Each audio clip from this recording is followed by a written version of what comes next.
Nelson Mandela in the Fight Against Apartheid in South Africa by Lucy Jacobs and Sydney Ney.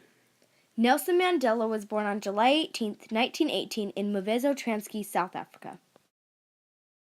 He later went to the first college for blacks in South Africa, Fort Hare. There he studied English, anthropology, politics, native administration, and Roman Dutch law, although he did not complete his degree because he was expelled for being involved in a student protest. Later in his life, he began going to school at the University of Witwatersrand. Then he went to the University of South Africa. There he earned his Bachelor of Laws degree. In 1944, he joined the African National Congress, or ANC. In 1952, he was chosen as the National Volunteer-in-Chief of the Defiance Campaign with Mavi Chichalia as his deputy. This campaign of civil disobedience against 6 unjust laws was a joint program between the ANC and the South African Indian Congress. He and 19 others were charged under the Suppression of Communication Act for their part in the campaign and sentenced to 9 months of hard labor, suspended for 2 years. A 2-year diploma in law on top of his Bachelor of Arts degree allowed Mandela to practice law, and in August of 1952, he and Oliver Tambo established South Africa's first black law firm, called Mandela and Tambo. At the end of 1952, he was banned for the first time. As a restricted person, he was only permitted to watch in secret as the Freedom Charter was adopted in Clifton on the 26th of June, 1955. Mandela was arrested in a countrywide police swoop on the 5th of December 1955, which led to the 1956 treason trial.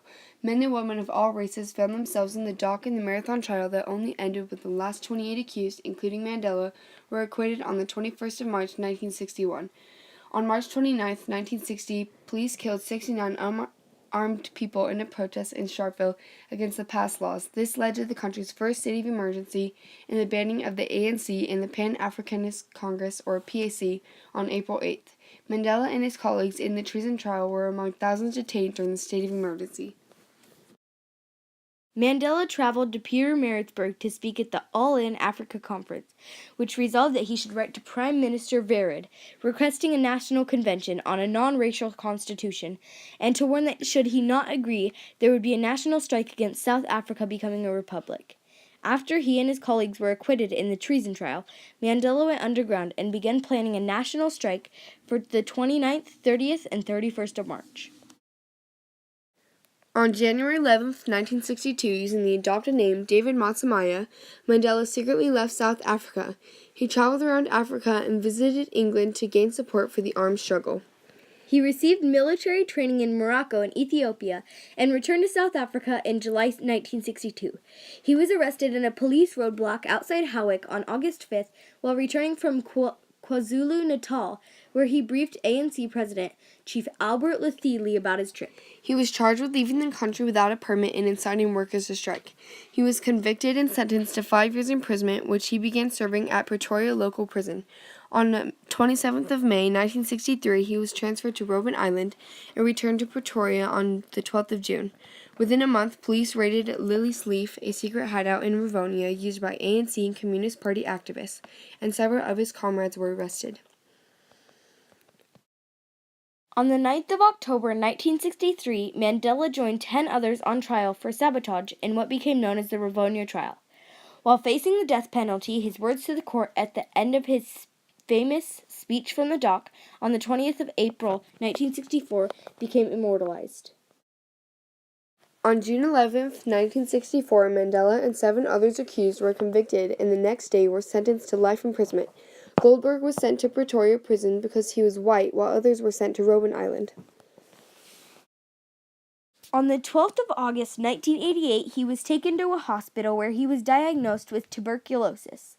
After more than 3 months in 2 hospitals, he was transferred on the 7th of December 1988 to a house at Victor Verster Prison near Paarl, where he spent his last 14 months of imprisonment. He was released from its gates on Sunday, the 11th of February 1990, 9 days after the unbanning of the ANC and the PAC, and nearly 4 months after the release of his remaining Rivonia comrades. Mandela immersed himself in official talks to end white minority rule and in 1991 was elected ANC president to replace his ally and friend Oliver Tambo.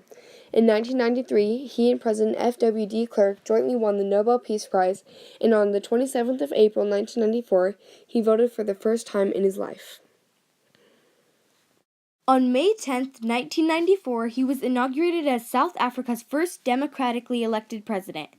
True to his promise, Mandela stepped down in 1999 after one term as president. He continued to work with the Nelson Mandela Children's Fund he set up in 1995 and established the Nelson Mandela Foundation and the Mandela Rhodes Foundation. Nelson Mandela never wavered in his devotion to democracy, equality, and learning. Despite terrible provocation, he never answered racism with racism. His life is an inspiration to all who are oppressed and deprived, and to all who are opposed to oppression and deprivation. He died at his home in Johannesburg on December 5th, 2013.